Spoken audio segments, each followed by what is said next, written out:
As we've said, the way we really learn a foreign language is by consuming content in that language and understanding messages in that content. Reading is one of the core ways we consume target language content. But how should we go about learning our target language when reading it? What unique benefits does reading offer compared to listening? And what unique challenges does it present? In this video, we will answer all of these questions. This may seem like a basic question, but it's important to define it so that we're all on the same page. When we talk about reading your target language, we are talking about reading with the express purpose of improving our understanding. Not everyone loves to read, and many people don't read at all, even in their native language.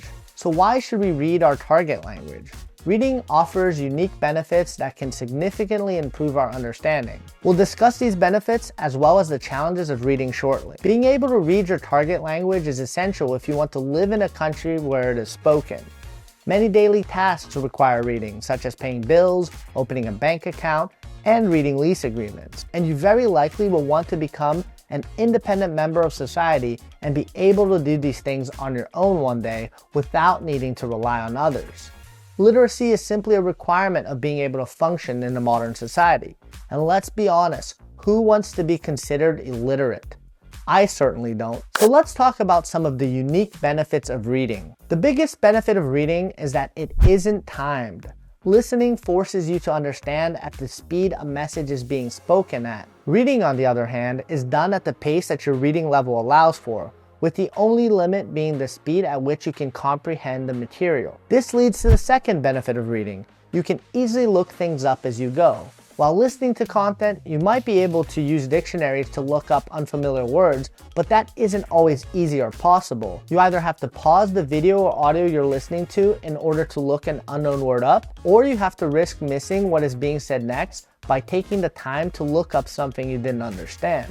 With reading, you can pause at any time and take your time to look up words or grammar points you don't know. Additionally, you can reread lines as many times as you want to or need to in order to make sense of them.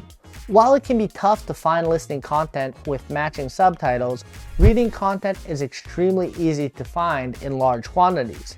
Online, you can order books, choose from hundreds of news sites, read comics, learn something new on Wikipedia, or find children's stories in your target language, all within a few seconds. In today's modern world, reading can be done almost anywhere. You can carry entire book collections on your smartphone or tablet, or simply keep a paperback book in your pocket and read a few pages whenever you have some free time.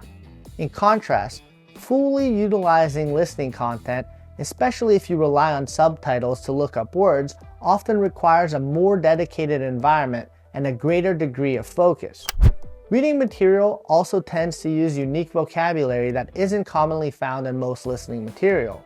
The principle of show, don't tell is a standard in creating good visual content like movies and shows, but this doesn't apply to written content. Everything that is conveyed visually in movies must be expressed with words in books. Scenery, character appearances, smells, and emotions all need to be described. This means that reading will expose you to words that you wouldn't encounter in movies or TV shows. Although reading has many unique benefits and can be easier to get into than listening, it also comes with its own set of challenges. The most obvious challenge, particularly in comparison to listening to content with a visual component such as movies and anime, is the lack of visuals to aid your understanding. Visuals can help supplement your understanding or even serve as clues to trigger your memory. Objects being discussed are often shown on screen, and the facial expressions of characters can help you grasp the meaning of certain sentences. All of this additional information is often missing in written content, children's stories and comics being the main exceptions. Written sentences also tend to be longer and more complex than their spoken counterparts. A writer can revise a sentence as many times as they want, getting it exactly right, whereas speech is spontaneous and improvised. A wider range of vocabulary is also used in written content when compared to spoken content as well. Another downside to reading is that you can't easily learn the pronunciation of the words you encounter.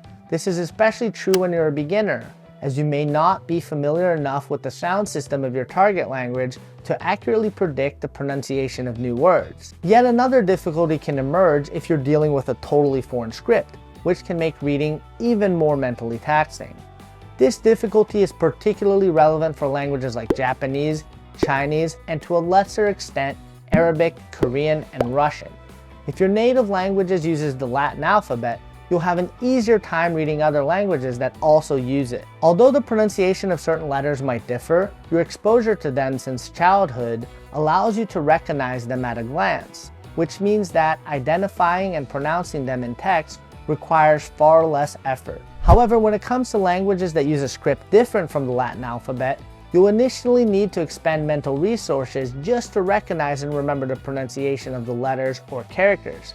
This increases the difficulty of understanding content, as you have many more elements to juggle in your mind when trying to comprehend any given text. For languages like Korean and Russian, this challenge is mainly present in the early stages, as the number of characters you need to learn is limited. Once you become familiar with the new writing system, the mental effort needed to read them decreases significantly. Out of all languages, Japanese might be the most challenging in this regard. Reading Japanese requires you to learn thousands of characters, like Mandarin.